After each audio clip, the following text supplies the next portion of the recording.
Hi, kadalasan sa mga ka-talk time ko, nagtataka sila bakit daw sila natatakot sumakay ng tricycle, bakit natatakot sila mag-grocery, bakit natatakot sila sumakay ng eroplano, bakit takot silang lumabas mag-isa, bakit marami silang takot, no? Na hindi nila maintindihan kung bakit. Ito yung paliwanag doon, okay? My name is Jeremy. I'm a graduate of BS Psychology. At ako po ay proud to say na meron akong Cognitive Behavioral Therapy Certificate from CBT Australia.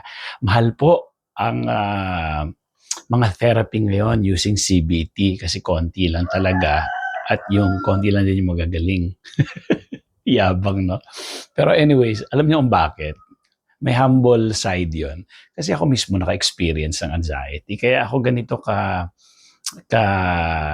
sipag gumawa ng video, uh, ka-eager to help people. It is because alam ko yung hirap ng pagkakaroon ng anxiety disorder, no?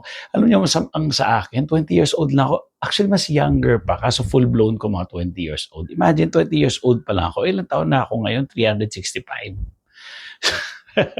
So anyways, so ang hirap, no? Tapos, relatively, ano yun eh, mas mahaba yung anxiety ko kesa dun sa na-discover ko na yung tamang management. So, ibig sabihin talagang nag-suffer talaga ako sa anxiety because wala namang ganito dati. Walang mga ganito sa YouTube. Ngayon lang nagkalabasan, no? Dati wala. Kaya ang ginawa ko, talagang nag-aral ako ng cognitive behavioral therapy sa Australia, nag-eroplano pa ako doon, mahal-mahal, mahal-mahal mismo nung klase, you know. Kasi parang wala dito sa Pilipinas noon eh, no, yung CBT certification. Talagang ito kay Becto, yung ganun. Doon sa pamilya nila kung saan talaga nanggaling yung CBT. Kaya pag dito, yung isang malaking ospital, yung sinasabi ko nga, around 6,000 per session doon. No? May package sila na 6. Nung time ko, hindi ko na alam ngayon kung may ganun pa rin ba sila o baka may per session na sila. Basta nung time ko, kinuha ko yung package nila, 6 na sessions, around 6,000 per session. Kasama na yung assessment doon. No? Anyways, so mabalik tayo. By the way, pwede ko kayong tulungan kung kayo magsasabi, no, kasi dahil nga tulong ito, kayo magsasabi sa akin magkano presyo nyo. Hindi ako nagpe-presyo kasi, so kayo kasi tulong nga lang ito. Pero kailangan naman fair sa aking oras, sa aking skills, experience, psychology background ko, pati yung CBT certificate ko. Okay? Sumasagot lang ako doon sa mga talagang interesado. Kapag hindi, kasi dami nagme-message sa akin, hindi naman ganun ka-interesado. Okay? Sinasabi ko nga may bayad, ikaw magsabi, wala pa rin eh. So I don't respond to that, no?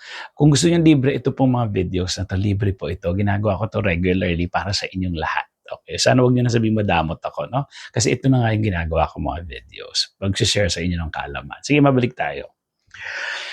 Kasi alam niyo kung bakit kayo takot sumakay sa tricycle, sa eroplano, lumabas, mag-isa. Kasi kayo ay tinatawag na conditioned. Okay, conditioned. Okay, ganito yan. Ang tao, dahil matalino tayo, dahil may utak tayo, yung kahit isang beses lang nangyari sa'yo, halimbawa, napasok ka sa takore. No? Napasok ka sa takore. Nung napasok ka sa takore, natutunan ka agad ng brain mo na hindi ka pala basta-basta humahawak ng takore kasi mapapasok ka. So isang beses na nangyari yon, learned lesson na yon. So naka-record na sa utak mo na hindi ka pwede basta-basta humawak ng takore. So every time na may takore ngayon, hindi naman sa anxious ka, pero kasi you've learned your lesson. Na ay, hindi pala pwede humawak kasi napaso na ako dati. So ganyan yung mga nangyayari doon sa mga taong nag-panic attack sa grocery, nag-panic attack sa tricycle, nag-panic attack sa kung saan-saan, na in-associate nila na kapag nandun sila sa mga lugar na yon o nandun sila sa environment na yon, magpapanik sila. Klaro, kagaya ng experience nyo na napasok na ako sa takuri dati, hindi na ako basta hahawak ngayon kasi baka mapasok ako ulit. So kahit pa paano, alam mo, may anxiety yun, no? Hindi na ako hawak basta-basta kasi baka mapasok ako. Parang itim ng lips ko dyan. Ano ba kinain ko? So anyways, so gano'n 'yun, gano'n lang kasimple yung paliwanag, conditioned kayo. In-associate niyo na kapag nag-grocery ako, ang pangit ang pakiramdam ko, yung iba hindi naman nagpa-panic attack talaga, pero nagbabantay sila do'n, nagba-body scan, nag-e-environment scan. So, kasi nga, yung utak nila natutunan na, "Wag natin ulitin 'yun, umiwas na lang tayo diyan kaysa maramdaman natin ulit yung panic attack." Oh, anong gagawin? Okay. Well, basically, ang titingnan niyo diyan, yung panic attack. Ano ba ang nagawa talaga ng panic attack sa inyo? Napa-stroke ba kayo? Napa-heart attack ba kayo? Nalagay ba kayo sa alanganin ng panic attack ninyo? Sa totoo lang, hindi naman. Pero yung tatanga-tangang brain natin, sinasabi niya na parang akala mo may nangyaring masama talaga. Eh, ang totoong nangyari, ninerbiyos ka lang. Pangit lang yung pakiramdam nung nervyos na kinabahan ka, nanlabo mata mo, kulang na lang himatayin ka, nahilo ka, nanigas yung mga muscle mo. Yun lang actually yung naramdaman mo nun. Ha? Coach, ang hirap nga nung ganung pakiramdam eh. Isipin nyo, kung kayo ay magsa-skydiving, o kaya bungee jumping, o kaya roller coaster, o kaya first time yung kumanta sa harapan ng maraming tao, anong pakiramdam nun? Nervyos din, di ba?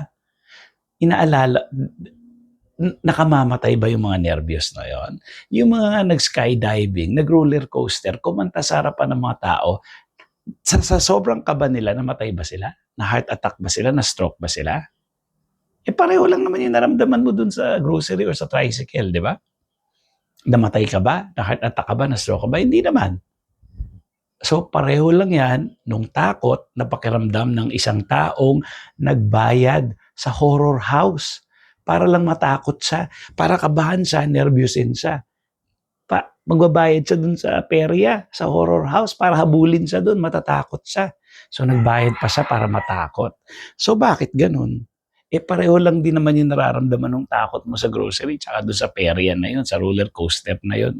So ibig sabihin, yung utak nyo nakafocus lang dun sa discomfort feeling. At kasi nga, dahil wala kayong alam, iniisip nyo kapag nakaramdam kayo ng ganon, heart attack yun, stroke yun.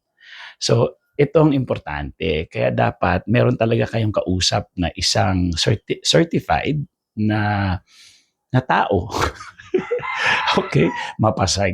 Psychiatrist kasi gamot-gamot na lang eh. Pero sana makakita kayo ng psychiatrist na merong CBT certificate o kaya mga psychologists kung maghanap kayo to help you with anxiety disorder. Yung merong CBT certificate ang hanapin ninyo. So, ako meron ako CBT certificate. Hindi ako psychologist. Hindi pa. Okay? So, kaso pag ako'y nagka-clinic na, eventually mahal na ako. So ngayon, samantalahin nyo na muna ako hanggat wala pa akong clinic, no? Ayan, okay? So with that, I hope you share this video and pa-schedule ka sa akin ng talk time. Subukan mo muna magsabi kung magkano kaya mo. Malay mo, tulungan kita kasi tutulong naman talaga ito eh. Pero wag lang naman ako dihado. Ibig sabihin, imbis na may ginagawa ako sa buhay ko, nakipag-usap ako sa iyo ng 30 to 45 minutes, di ba? So, dapat fair lang sa akin. At dapat diagnose po ng doktor na kayo ay may anxiety lang at wala talaga mga na-rule out na yung maaring possible na mga sakit na nagkukos ng mga symptoms din nyo. Diba? Hirap sa paghinga, may problema pala sa lungs, sa puso. So, dapat masabi ng doktor, hindi, wala kang problema sa lungs, wala kang problema sa puso, okay, thyroid mo, etc. Lahat perfect. Ang problema mo lang yung pag-iisip mo. So, dun kita matutulungan. Bye!